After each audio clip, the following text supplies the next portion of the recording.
Hello, dear students. Our today's topic is requirement engineering.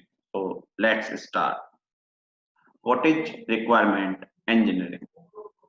So requirement engineering is mainly focused on discovering. So what is discovering means what is to be developed and how we will develop that. So when we will talk about requirement engineering, then we mainly focus on two questions. What we are going to develop and how we will develop. There are so many aspects of requirement engineering, but some major aspects are what does the customer want? Means what is customer's requirement. Second is what does the customer require in order to use the system. Means what is the requirement of customer to use the system. What will be the software's impact on user. So all these are some major aspect of requirement engineering. Now question is what requirement process ensure? So requirement process ensure that our software must meet the user's requirement. Our software must fulfill all the needs, all the requirements of user. Okay, that must be ensured by requirement process. So we can say that it ensures that our software must meet the user expectations and ending up with a high quality software. Now we can say about requirement engineering that it's a very critical stage of the software process, as error at this stage will reflect later on the next stage, which definitely will cause you a higher cost.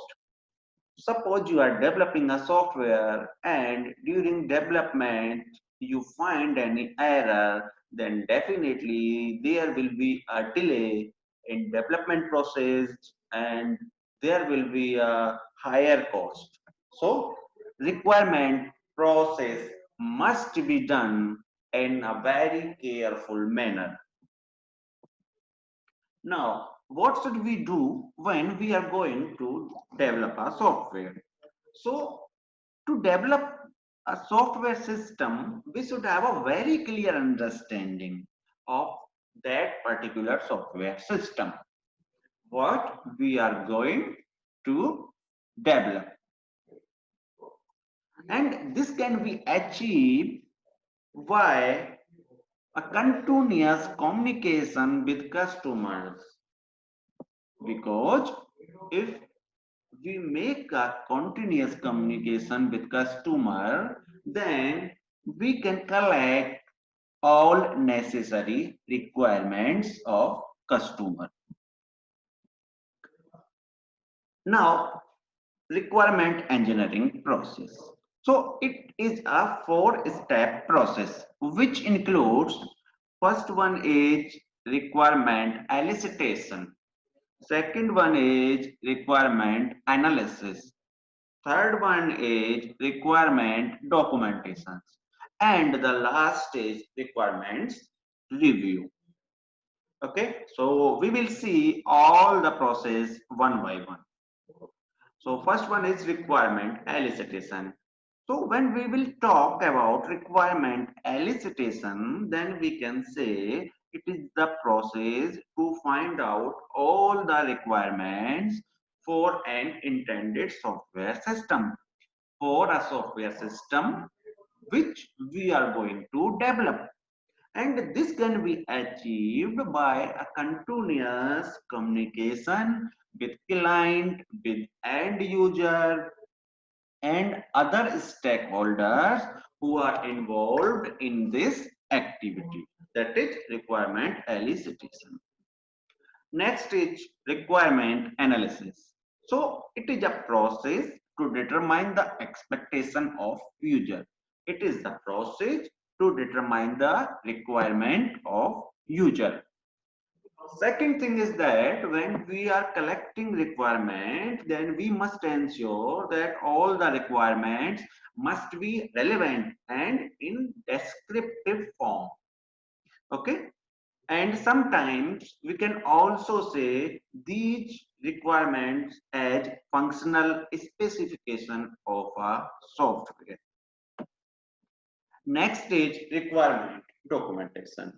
So normally we can say that a documentation or a requirement documentation is a detailed description of all the features and functionalities of a targeted software system, because these documents are used to specify that what the software system will do. Requirement review. So requirement review is a process in which all the parties, that means client and developer, so both the parties are involved and ensure that all the requirements are identified properly. That is requirement review. Now, types of requirements. So there may be three types of requirements. First is non-requirements, second is unknown requirements, and third one is undreamed requirements. So when we will talk about non-requirements, then we can say something on which the stakeholder believes to be implemented. Okay, that means the requirement which is to be implemented. Okay.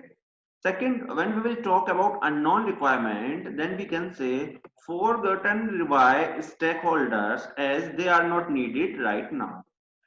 So requirement which is not needed currently, requirement which is not in need right now. So this is unknown requirement. Undreamed requirement. So stakeholder may not be able to think due to lack of domain knowledge. There may be some non-technical stakeholder, there may be some technical stakeholder. So if there is some non-technical stakeholder, then it is a possibility that he or she would not be able to elaborate all his or her requirement. So in undreamed requirement, we can put all the requirements which are not elaborated by the stakeholder due to lack of domain knowledge. Now, question is, what is feasibility study? So, in simple terms, we can say that suppose you are developing a software, then what is your requirement? Your requirement is you should have sufficient fund to develop, you should have sufficient cost, you should have a technical team, you should complete all legal documentation, you should complete all legal needs. So there are three major factors which are needed. So when we will make analysis that accounts all these factors, economic factor, technical factor, and legal, and there may be some many more, some other factors which are necessary, which are required for the completion of a project. So feasibility study is what? To account all the necessary factors which are required for the successful completion of a project. So when we will make analysis of all these things, that is called feasibility study. Okay. Next, on what feasibility study focus? So feasibility study focus is the concept of project is workable. Can we work on this given concept? Second is, should we proceed with the proposed project idea? Third one is to find out the estimated cost and schedule of project, to find out the cost and time of project. Identification of all the major risks which may occur during the development process of that particular project. Stability of requirements. Requirement is stable, requirement is flexible. That means requirement may be changed, requirement may not change. So that is stability of requirements. Identification of new possibilities through investigative process. So we are developing a software, then we will make some investigate process to identify all the new possibilities in software. So this is all about today's lecture.